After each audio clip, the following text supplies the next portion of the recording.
the Woodpreneur Podcast, where sawmill owners and lumber entrepreneurs grow their businesses. Every week, real stories from the timber industry, whether you're starting small or running a big operation. Subscribe for real stories and insights from the industry.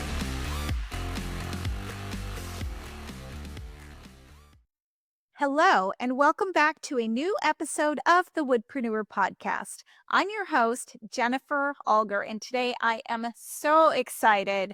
Our guest today is going to be talking about a subject that's very near and dear to my heart. And the reason is I'm constantly working with wood miser owners, getting them into the right sawmill, and working with Urban Wood Network members and really trying to help get more of the wood that's being produced into the hands of consumers and buyers. And with the Urban Wood Network, very specifically, urban wood, salvaged wood, reclaimed wood, and local wood, that local grown wood. So we're not bringing woods in from thousands of miles away.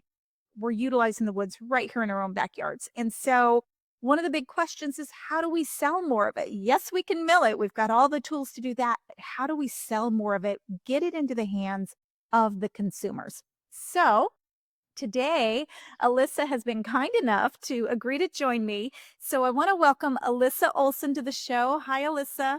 Hey, Jennifer. Hey. So before we get into all that and take a deep dive into how to get more of that wood sold, I want to get a little more information. Tell us about Alyssa Olson. What's your backstory? My backstory is my whole life, I've always loved designing and making things. From a little kid, I would build little models of our house, anything in sight. And my dad makes things, he builds things. My mom is an artist. And so between the two of them, that's just kind of what I grew up with. And I became really interested in going to architecture school.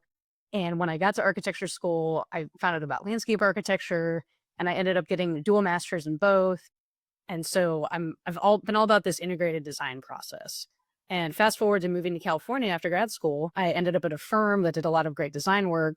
And that led to my interest in wood and reclaimed wood at a larger scale, which is what we're here to talk about today. Yeah, definitely. Okay. And so you are a landscape architect and a furniture designer. Is that correct? That's right. Yeah. And I know you visited the Urban Wood store here in California a while back. You got some really cool California local woods. I can't wait to see what you build out of those. Yeah. So Alyssa, as I was saying in the intro, so many people just keep asking, how do we get this urban wood, salvaged wood?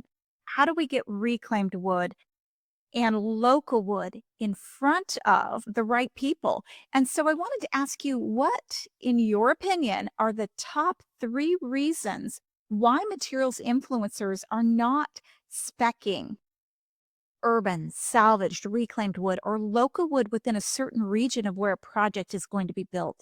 What can you tell us about that? Such a great question, and something I've been working very hard to do in recent years. So I think the first thing is, in terms of contractors supplying things, I think there's very much a culture of the status quo, right? Like, can I go to a store, or can I go to a known distributor who carries a certain line of products, something that's been done for years? So it's kind of an easier path of least resistance. It also might come from the client side. I think the second point is the client side, right? So if they need to replace a product years down the road, who are they going to call? And is there someone, is it going to be a Sawyer?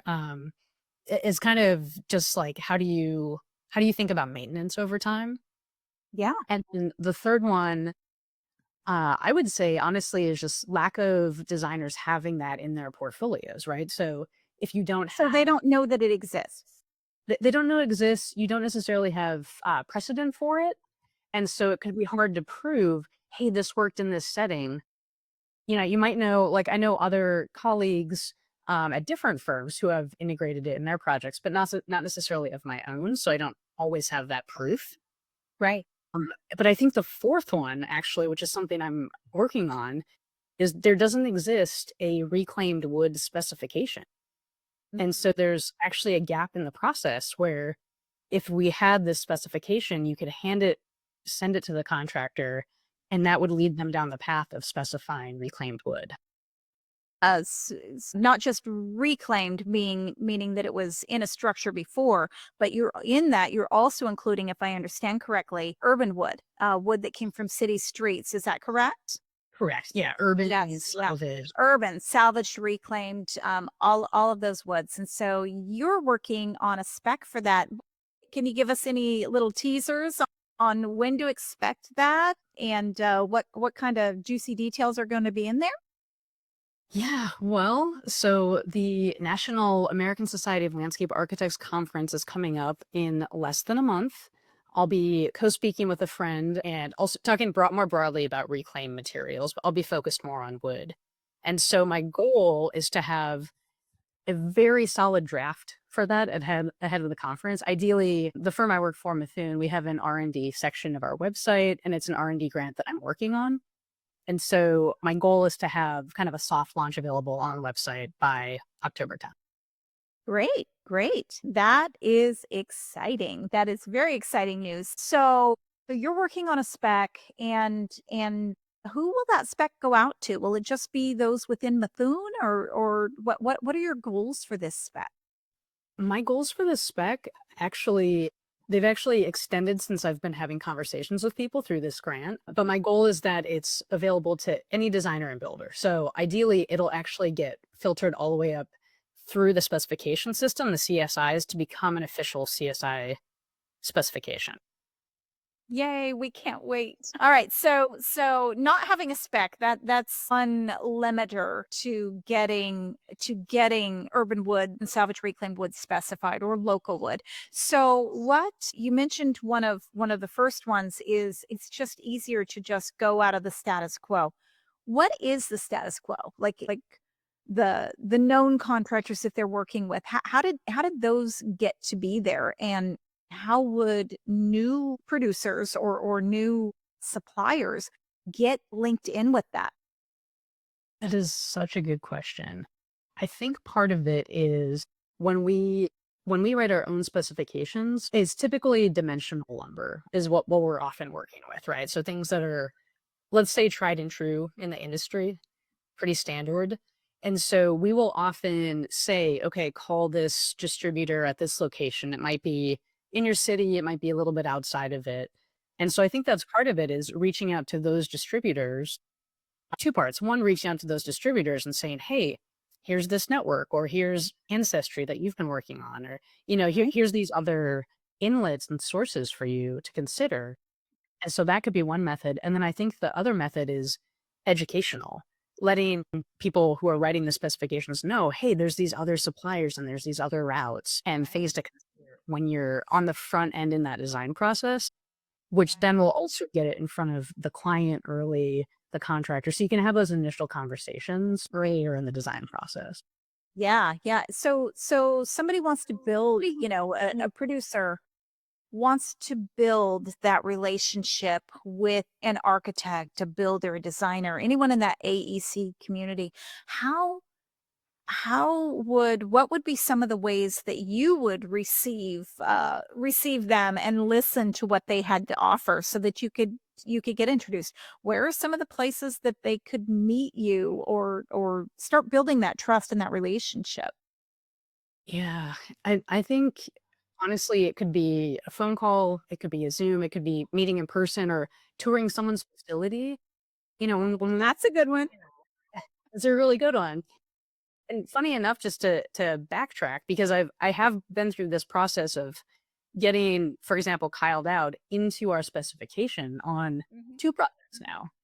Great. And I was connected with him. So Ponderosa Millworks, I know you know Michael in Oakland. That was just kind of my weekend. One weekend a month, I would just go there personally do wood shopping for projects. Right. And an opportunity came up on a childcare project to build a giant abacus. And I thought, whoa, what a great opportunity to use my volunteer hours at work and to build something for, I could probably get the materials donated. We could donate all the time, just gift it to the client and to all these kids. And so the reason I was connected with Kyle was because Michael didn't have capacity to mill the slabs for me. And he said, you know what, call this guy Mhm. Kyle. And so I called Kyle and I talked to him. and he delivered. He literally had a friend deliver the wood because he had COVID, but he delivered on supplying the wood. And we, for another project after that, wrote his name into the specification. We said, this is the supplier, this is his information, helped him with actual information for the project. And so it's as simple as that, just having that connection and connecting the dots. And getting word out there that you're there, and not just sterile marketing, although marketing is wonderful, it's great, but also just making those personal connections too. And she's mentioning this Kyle person. Anybody wants to know more, if you're listening to this before August 24th, 2025, Kyle is going to be speaking at a conference here in California for us, as is Alyssa. And so Alyssa and Kyle are going to be talking. We're doing a conference. We're going to be going deep on the market gap, the resilience gap, and the trust gap, different things that are prohibiting getting more of this urban salvaged, reclaimed, and local wood. This one will be very specifically to California woods, but the concept will apply literally anywhere, local woods. And so they're both going to be speaking on this and how to, from a Sawyer producer perspective to architect to material specifier perspective, breaking down some of those barriers to getting more wood sold, and instead of importing from who knows where. So if you're listening to this before that, join us, reach out to me, and we will get you connected and signed up for that conference. So anyways, back to the topic that we were discussing. So you'd mentioned that you got some of Kyle's wood very specifically, and Kyle works a lot it's all local. Very, very large percentage of it is in that urban realm, urban salvaged, reclaimed. How important was it to get that wood specced at the front side in order to make sure you were actually using wood that he produced? How important was that? I would say it was important, personally important, because that's just how I've learned to appreciate materials. Mhm. The more hyper local with anything, the better, for all the right reasons. Right. But it was, just saying, it comes down to, hey, I know a guy, or I know a person, Right. but then also knowing that he had the material in hand was really important. And it was dried, it was ready. He could have it prepared however I needed to. And so that was important. But it was critical that information, just connecting those pieces right away. Yeah, yeah. It's so some of the things that I'm hearing you saying is you knew he had it. You knew that if you spec'd it, you were going to be able to get it. You knew where, you knew what it was going to cost, you knew all those things. And then two, you knew that it was going to meet the standard that you needed for your project. You knew it was dry, and you'd worked with him before. So number three, you knew that you could trust that he was going to deliver on time, and you knew the quality was going to be there. So getting stuff specced on the front side is very, very important. How often, or have you ever seen where you spec one thing, and then way down the line it's not available? Does that ever happen? I have to think back a little bit. I mean, it definitely happens. It does happen sometimes with wood. It happens with, I mean, there's so many materials and components that it will always happen with. Mhm. It definitely happens with wood. Sometimes there's different qualities available or different lengths. So you have to really consider all those details in the design that matter, but then also looking to kind of with the client, sometimes it might cost more, but then you can also go back to your specifications and say, no, actually, we said clear grain. We're going to have to go with the more expensive one. Got it. Got it. Okay. Okay. Are there so what let's talk about some of the fears that people might have with specifying urban salvaged and reclaimed wood or hyper local wood if they hadn't worked with that producer before, that supplier before. What would be some of the fears that you would have, and what are some of the ways that those could be overcome? Yeah, it's so funny. This is always the question. Like at work, I've become kind of like the wood person. People are like, "Oh, these trees are coming down. What can we do?" And I think a lot of it boils down to the trust economy. It's if it's a new person or a new type of wood or material or new product, and if there's not some of these products like thermally modified woods, for example, some companies will have 50 plus years of experience and warranties and all of these things, and so they just have a longer history that you can look to.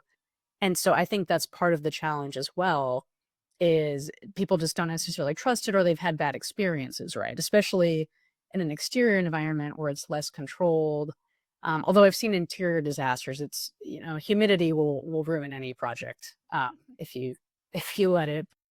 Yeah, just warping and twisting and bending, or accessibility concerns. Like there's just so many barriers and bad experiences that have added up to people questioning, like, should we even use wood in the first place?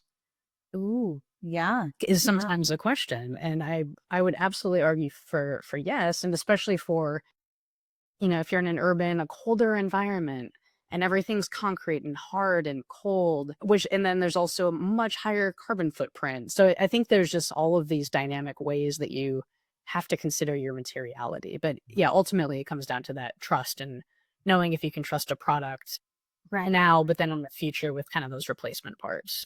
Yeah.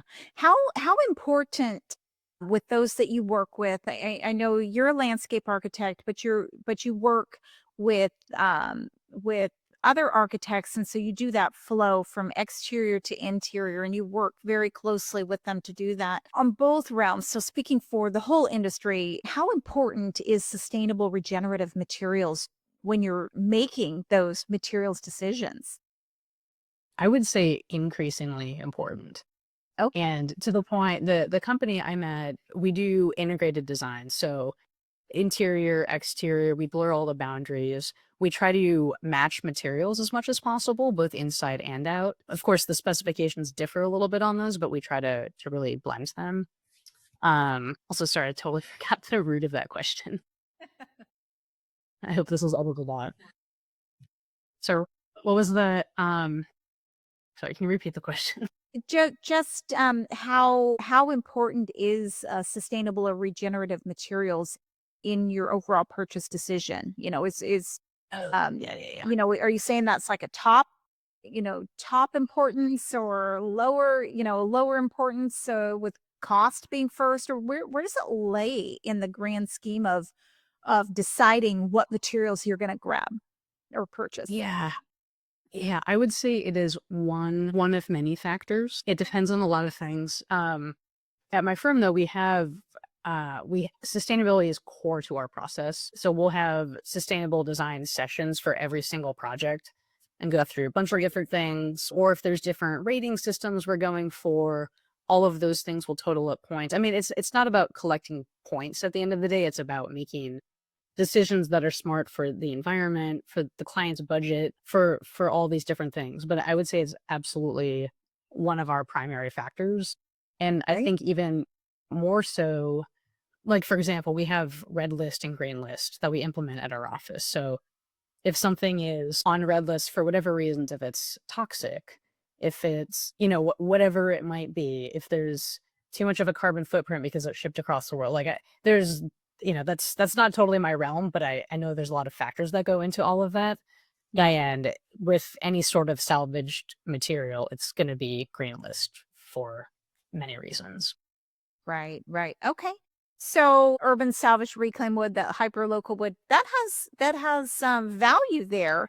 It just needs to get in front of them. It needs to be specced. It needs to be easy to purchase, which means not only easy to purchase, the buyers or material specifiers need to understand how to purchase it, how it might be different than traditionally sourced wood, or some other material that they currently buy. But also knowing what they're going to get. How important do you think that having standards that showed the chain of custody showing or proving that it was local, proving its source, as urban, salvaged, reclaimed, and then proving that it was dried properly and that it was processed properly and that it's the correct dimensions. How important would you say all of that would be in getting more of this wood utilized? All of it's important.